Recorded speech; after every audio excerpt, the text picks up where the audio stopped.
look so organized here. Are we on the right set? Hey, it's you. I know, right? You know I don't like to plan, so...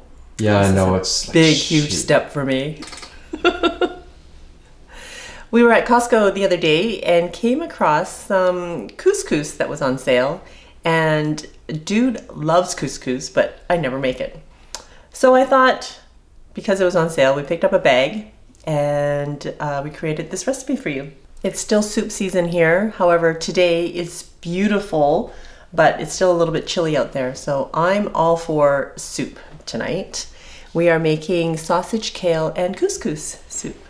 I've already heated up my Instant Pot on saute mode and I've bumped it up to more.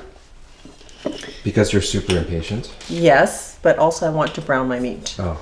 So I am adding about a tablespoon of olive oil into the heated pot. And adding my sausage that I should have sliced up already. So I'm just gonna take off the casing. So just slice it down the middle and you can remove the casing very easily. Just break it up into pieces. You'll break it up some more.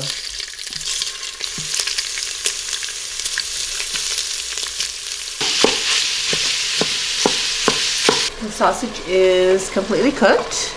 And the reason why we brown the sausage instead of leaving it raw and just tossing everything in is you want the added flavor of browning, but also to break up the sausage so it doesn't like cook in giant chunks. I'm gonna add, so that was a pound of Italian sausage. And I'm gonna add the onions and carrots. I have 1 large onion chopped and 2 carrots chopped. And at this point, I would have added celery. I thought I had some in the fridge, but alas, I did not.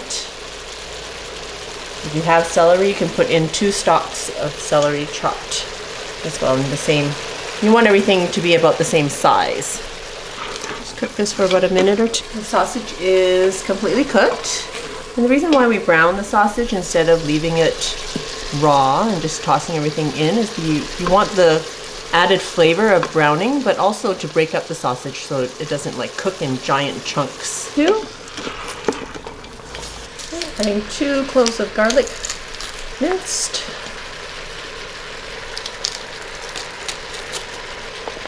Okay, I'm gonna cook that for another 30 seconds or so until you start to smell the garlic. Canceling, it's on the side. The saute mode, and then we're going to add our spices and our broth. I'm using about a teaspoon of basil, a bay leaf,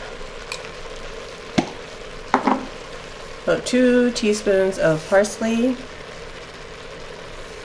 I'm using celery salt because I didn't have any celery, so I'm going to put in about a teaspoon of celery salt. Regular salt and pepper, so about a teaspoon of salt. Several grounds of pepper. I have a Parmesan rind that I took out from my freezer. I'm going to toss that in. And I'll give you the Parmesan flavor without having to grate Parmesan into your soup. But you can leave it out, or you can grate some Parmesan in there after. But because I have those in my freezer for times when I want to make soup, I'm just using that. And you mentioned that in your kitchen tips video. I don't know if I mentioned that one in my kitchen tips video. Did I? I think you did. And if we find it, it'll be right here. There. So 6 cups of chicken broth. Glug, glug, glug, glug, glug. People are giving me tips on how to make sure it doesn't glug, glug, glug either. I'm not using the whole thing. Ooh. Whoa. Dude. Those are pretty giant couscous. It is giant actually, because I think couscous is smaller than this, but this is the pearl couscous. And they're just basically tiny bits of pasta. They're made out of durum semolina. Durum semolina from durum I don't know why I can't say it. The little bits of pasta. Anyways, I'm adding a cup of semolina. No, of couscous. Did I say it right that time though? Oh my goodness. People. Okay, just give it a stir. Locking it into place, making sure the sealing knob is on sealing. And we're gonna do a manual for 10 minutes. So that's high pressure for 10 minutes. In the meantime, I'm gonna wash and chop my kale. And I think that's it. Right, the soup took about 15 minutes to come to pressure. It cooked for 10 minutes. I'm gonna let it natural release for a few minutes while I cut up the kale. Not that I think it will spew if I quick release, but just because I don't need to quick release it. And for the kale, I'm just cutting off this stem in the middle.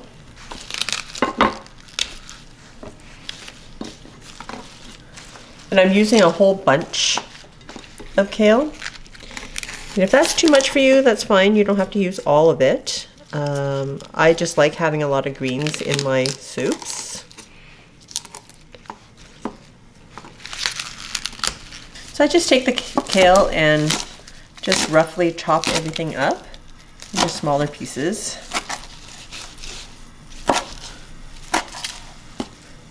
And it is a lot of kale. Well, it looks like a lot, but when you put it into your soup, it will all wilt and it won't be so bad.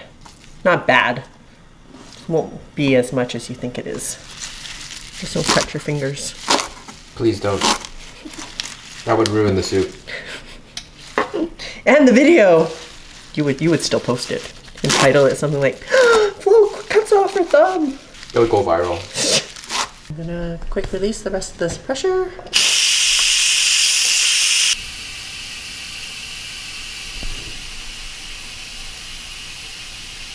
It did take quite a few minutes to depressurize. Oh, look at that, it looks yummy. Okay, I'm gonna turn the saute mode back on because we're gonna add some milk and some half and half. Oh, look at that, it's yummy, huh?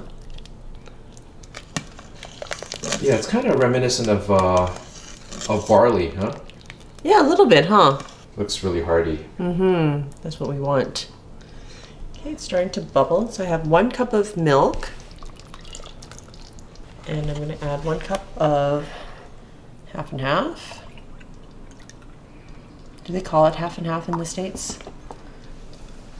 I don't know, Americans, let us know. It's 10%. 10% cream. If you don't want to use milk and half, you can use just 1 cup of whipping cream. That'll give you a thicker soup though. We want it a little bit, I mean it's already thick, which is great. We want it a little bit thinned out. So as soon as that heats up, I'm gonna put in my kale.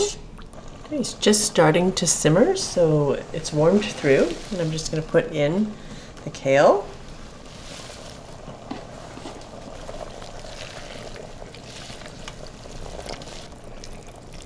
And while I can see it, take out the bay leaf. And that's it. See, look at how hearty it still is, even though I've added those 2 cups of dairy. I don't know, I was looking like a lactose attack trap. It's a trap! Alright, canceling the saute mode. And now it's time for... You haven't said the taste. Oh, right. The taste. Man, this thing is still hot. But lots of color. That kale. Man, nice contrast, huh? Okay, if I burn my tongue, it's your fault. Yeah, because you're like a man-child. Smooth flavors, and sausage always adds that great smokiness to the base of the flavor. So I like that. And are you getting the bits of couscous now? I am. I like that you add the kale at the end so it maintains its texture as well. It doesn't get pulverized during the cooking process. Yeah, nice flavor. I wouldn't add anything to it. Perfect. Except for a nice. Except. Here you go. No. Just it'll go well with a baguette. Yeah. Which we have for dinner tonight. No, it's good. Yay! Oh. The couscous almost went down the wrong pipe.